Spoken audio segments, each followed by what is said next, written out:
Dan dari bola, saudara kita beralih ke aksi korporasi perusahaan infrastruktur logistik negara. Menteri BUMN Erick Thohir pertengahan bulan lalu merombak komposisi direksi Pelindo 1. Lalu bagaimana dengan target tahun ini? Apa yang kemudian jadi prioritas dari Pelindo 1? Kompas Bisnis sudah bergabung bersama dengan Direktur Utama Pelindo 1, Bapak Prasetyo. Halo, selamat pagi. Pak Prasetyo, apa kabar?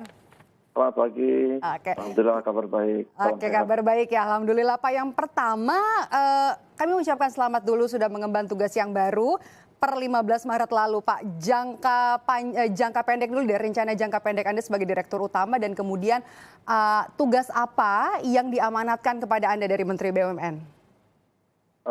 Kami memang tetap melanjutkan program-program yang telah direncanakan manajemen sebelumnya, antara lain program-program yang terkait dengan revenue enhancement, effectiveness, cost effectiveness, kemudian juga ke operation excellence.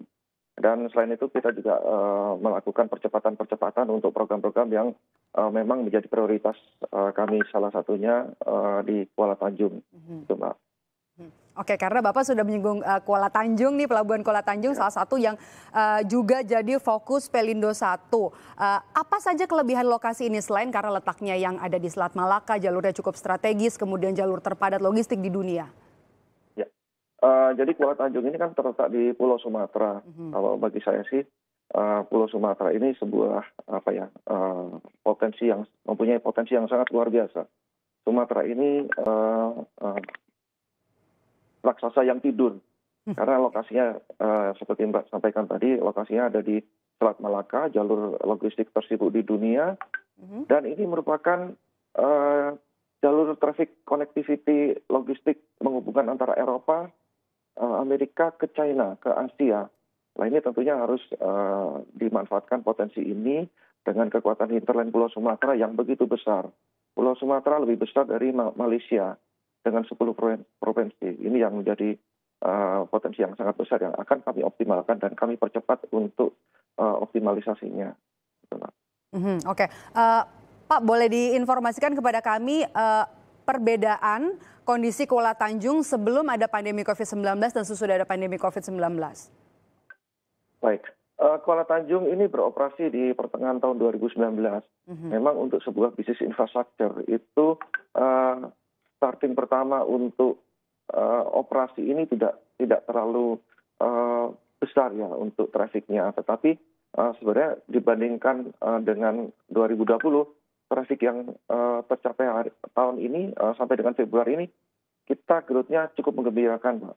Oh, gitu. Jadi Okay. mulai dari sejak operasi 2019 sampai dengan 2020 akhir sampai dengan Februari ini 2021 itu cukup menggembirakan secara trafiknya. Sudah menunjukkan grafiknya kemudian bisa kita katakan naik begitu ya Pak ya? Ya. Kita untuk dibandingkan dengan 2019 awal sampai akhir 2020 trafik untuk kontainer naik sekitar 125%, Mbak. Kemudian untuk curah cair 259%. Ini yang cukup menggembirakan. 125%. Padahal kalau kita tahu banyak juga negara-negara yang saat ini sebenarnya di tahun 2020 bahkan di 2021 ini di awal masih ada yang lockdown ya Pak? Iya. Karena memang Kuala Tanjung ini kita branding sebagai Indonesia Logistik and Supply Chain Hub. Sehingga orang sudah pelaku-pelaku bisnis logistik sudah mulai terinformasi dengan keberadaan Kuala Tanjung. Sehingga mereka memanfaatkan Kuala Tanjung sebagai salah satu hub untuk logistik mereka. Menurut Anda, apakah sudah optimal? Kalau kita lihat kan sebenarnya Kuala Tanjung ini punya kelebihan gerbang logistik global, ada di sana semua. Apakah ini sebenarnya sudah optimal menurut Anda? Masih belum, Mbak. Oleh karena itu tugas kami adalah melakukan percepatan untuk optimalisasi. Kita Pelabuhan Kuala Tanjung ini terintegrasi dengan kawasan industri. Ini yang merupakan kekuatan kita untuk melakukan atau meningkatkan utilisasi dari Pelabuhan Kuala Tanjung. Nah, hinterland kami selain kawasan industri di Kuala Tanjung, kita juga ada kawasan industri Semanggi yang berjarak hanya 40 kilo. Nah, ini didukung dengan pengembangan infrastruktur dasar infrastruktur darat, yaitu adanya jalan tol, jalur kereta api yang saat ini dibangun oleh pemerintah, maka potensi Kuala Tanjung ini sebagai hub ini cukup besar. Sehingga ini mampu meningkatkan utilisasi dari Pelabuhan Kuala Tanjung dan menjadikan Kuala Tanjung sebagai gerbang logistik Indonesia ke jaringan logistik global.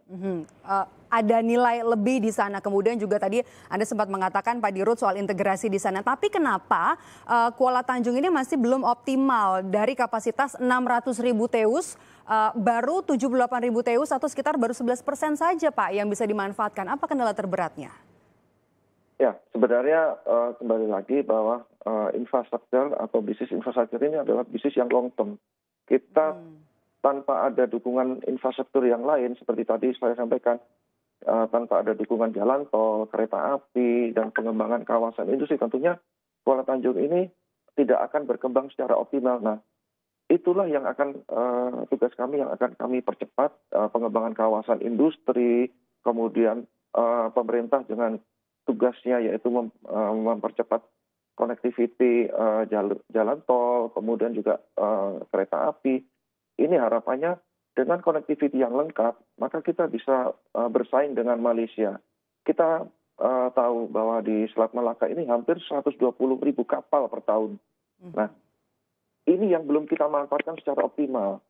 120.000 kapal ini harusnya bisa kita manfaatkan.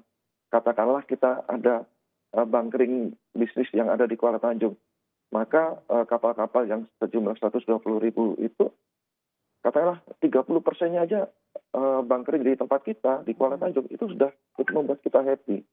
Nah, ini sebabnya yang connectivity ini sangat penting bagi pengembangan Kuala Tanjung. Oke,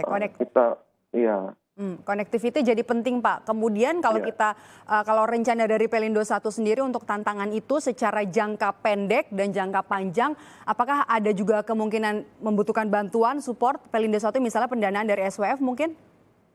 Ya, kami sudah berdiskusi dengan SWF terkait dengan percepatan pengembangan kami di Kuala Tanjung, sehingga nantinya harapannya bantuan atau support dari pemerintah melalui SWF ini bisa meningkatkan percepatan itu. Karena memang saat ini pendanaan ini sangat penting ya.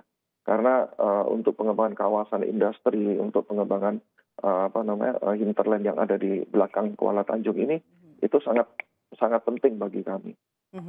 Oke, kita sekarang bicara soal target 2021 nih Pak, dan yang menjadikan Kuala Tanjung ini sebagai industrial estate yang diminati oleh para investor. Sudah berapa banyak sebenarnya yang bermitra, lalu siapa lagi yang sedang dipepet untuk diajak kerjasama, Pak Dirut?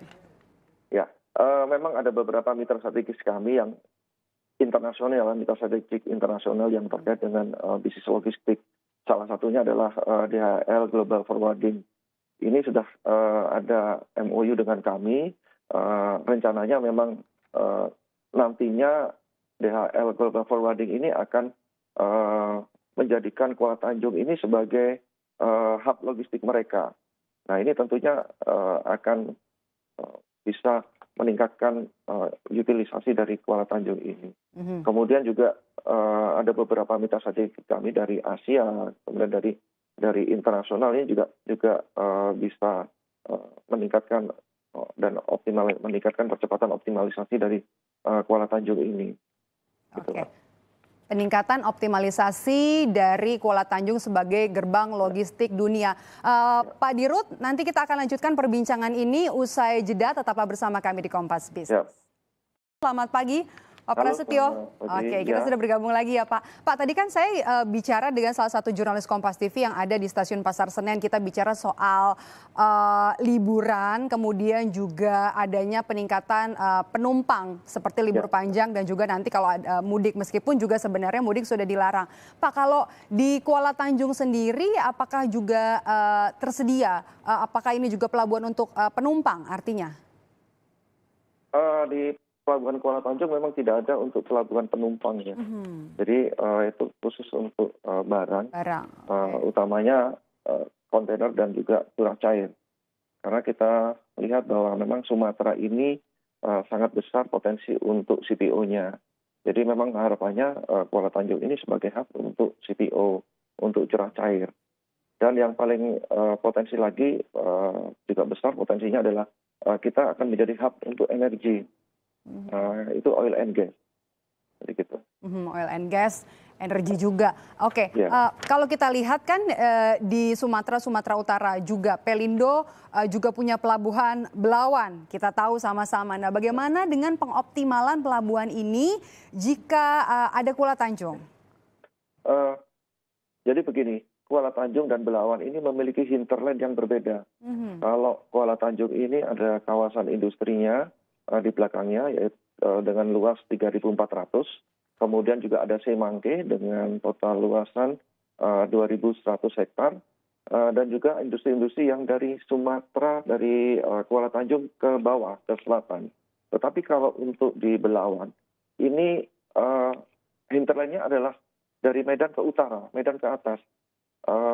Di Belawan ada kawasan industri Medan, juga ada beberapa kawasan industri, kemudian juga ke arah Aceh ini juga potensi untuk kawasan industrinya juga cukup besar, sehingga Kuala Tanjung dan Belawan memang mempunyai hinterland yang berbeda. Cuman memang dari Belawan kapasitasnya tidak akan kami kembangkan lagi, kita mengoptimalkan dari yang sudah ada. Tetapi untuk Kuala Tanjung kita optimalkan kapasitasnya sehingga nantinya memang akan menjadi future port dari Sumatera nantinya Kuala Tanjung dengan dukungan infrastruktur yang ada, jalan tol, kereta api, kemudian connectivity dengan Kuala Namu. Ini sangat potensi Kuala Tanjung menjadi hub untuk logistik. Itu yang menarik DHL untuk kenapa mereka mau masuk ke Kuala Tanjung. Gitu, Mbak. Jadi integrasi dengan sarana transportasi itu juga nanti yang harus terus dikejar ya? Iya. Gitu. Oke, kalau misalnya target untuk kinerja keuangan dari Pelindo 1 bagaimana Pak di tahun ini? Di tahun ini walaupun kita menghadapi pandemi, kita optimis, Mbak. Kita optimis untuk bisa mencapai target yang lebih baik dari tahun kemarin, dari tahun 2020. Karena apa? Karena secara traffic memang walaupun ada pandemi, untuk domestik ini, kontainer ini naik sekitar 4-5%. Nah, ini tentunya kami optimis sekali dengan adanya program pemerintah vaksin ini akan menjadikan perekonomian akan pulih kembali. Dan pelan-pelan di tahun 2021 ini kita bisa meraih target yang lebih baik dari tahun kemarin. Gitu, Mbak. Oke, baik, terima kasih sudah bergabung. Ya. Terima kasih. Sudah bergabung bersama kami Direktur Utama Pelindo 1, Pak Prasetyo, pagi hari ini di Kompas Bisnis. Sehat selalu, Pak Prasetyo. Salam sehat. Halo, saya Mercy Tirayo, presenter program Update Corona. Perbarui terus informasi Anda dengan berita-berita independen dan terpercaya di YouTube channel Kompas TV. Jangan lupa untuk subscribe, like, dan komen, serta aktifkan tanda lonceng untuk mendapatkan notifikasi berita-berita terkini.